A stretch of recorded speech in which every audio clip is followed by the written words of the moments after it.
इस क्लास में चर्चा करते हैं यूनानी आक्रमण की। मित्रों, यूनानी आक्रमण 6ठी शताब्दी ईसा पूर्व धार्मिक आंदोलन के समय में हुआ था और इस यूनानी आक्रमण में साइरस, दारा प्रथम इत्यादि का विशेष उल्लेख मिलता है, जिन्होंने भारत में खरोष्टी अरमाइक लिपियों का आविष्कार किया था। मित्रों, आइए इसी कड़ी में इन्हीं विदेशी आक्रमणकारियों में हम चर्चा करते हैं सिकंदर महान की, सिकंदर अलेक्जेंडर की। मित्रों, ऐसा माना जाता है कि सिकंदर 326 ईसा पूर्व में भारत पर आया। मित्रों, इसके साथ ही हम थोड़ा सा सिकंदर के उस दौर की चर्चा करते हैं, उस रोचक जानकारियों की चर्चा करते हैं जो कहीं न कहीं अक्सर प्रतियोगी परीक्षाओं में उनकी भेंट होती रहती है। सिकंदर मेसिडोन के क्षत्रप फिलिप द्वितीय का पुत्र था। ध्यान से सुनेंगे, सिकंदर मेसिडोन के क्षत्रप फिलिप द्वितीय का पुत्र था और अरस्तु का शिष्य था। साथियों, जो अरस्तु का शिष्य हो, निश्चित रूप से आप ये बात जान जाइए कि कितना महान गुरु का महान शिष्य। और सिकंदर जो है वह विश्व विजेता की ललक लेकर, विश्व विजय की एक सोच लेकर भारत की तरफ बढ़ा। और ऐसा सिकंदर जब भारत आया तो उसका समकालीन जो शासक, भारत में समकालीन शासक, वो नंद वंश का अंतिम शासक घनानंद था। तो घनानंद की भी भारत में तूती बोला करती थी। ऐसे में सिकंदर का सामना घनानंद से होना तय था, लेकिन उसके पहले सिकंदर यहाँ से चला गया। हम सिकंदर के बारे में आइए कुछ और जानकारियां आपको दें।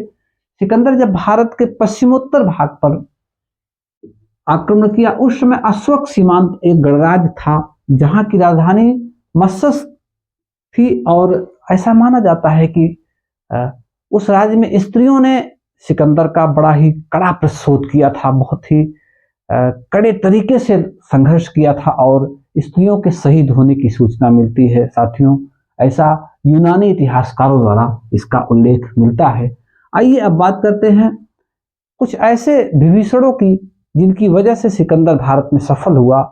इनमें आम्ही का नाम आता है। आम्ही जो थे, ये यूं कह लीजिए सिकंदर के सहयोगी बन गए, सिकंदर के साथी बन गए। तो निश्चित रूप से सिकंदर भारत पर विजय क्यों नहीं कर पाएगा, क्योंकि यहाँ भी देशद्रोही थे।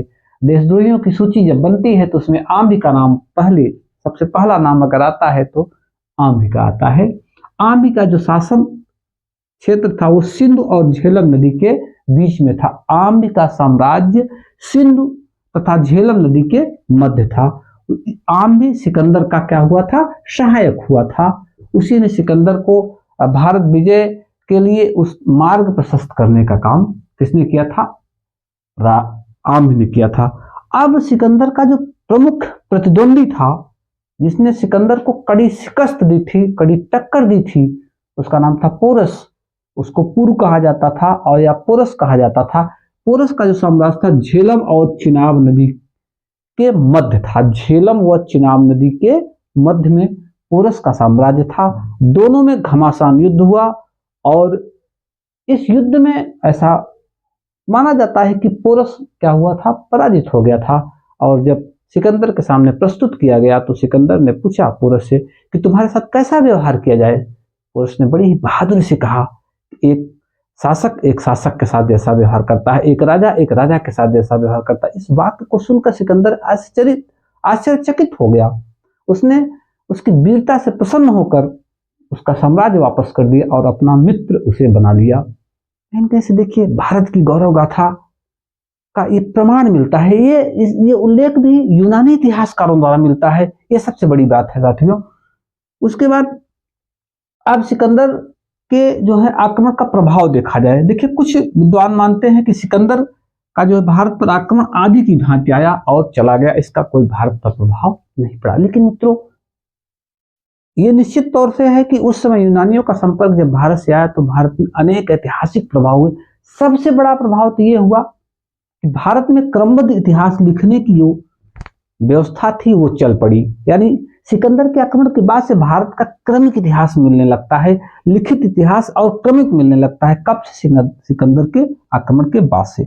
और मित्रों, और यूनानियों से भारत में जो व्यापारिक रिलेशनशिप हुआ उसमें उलूग शैली के सिक्कों का भी उल्लेख मिलता है। ये बात भी बहुत ही इंपॉर्टेंट है, इस बात को आपको समझना होगा।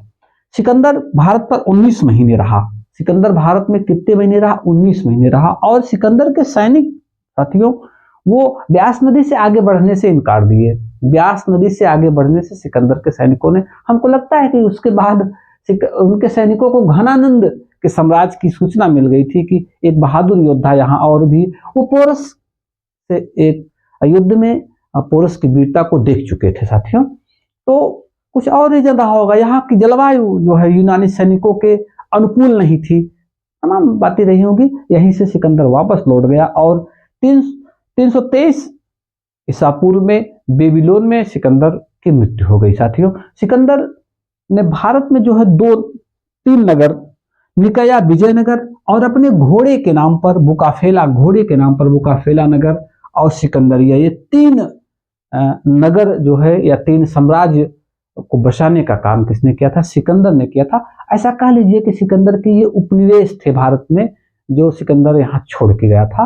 तो ये सिकंदर, इसे जो है इतिहास के पन्नों में सिकंदर महान कह दिया जाता है। साथियों इस बात को आप जान लीजिए कि आपके यहाँ भी ऐसे बहुत महान थे, राजेंद्र चोल कह लीजिए, हर्षवर्धन कह लीजिए, अशोक कह लीजिए, आगे के इतिहास में आपको सम्राट अकबर की चर्चा हो जाएगी। ये तमाम थे, आपके यहाँ भी महानों की संख्या में कमी नहीं थी। फिर भी विश्व विजय का पहला ख्वाब अगर किसी ने देखा था तो वो था सिकंदर। तो इस क्लास में इतना ही, बस इतना ही। जय हिंद साथियों।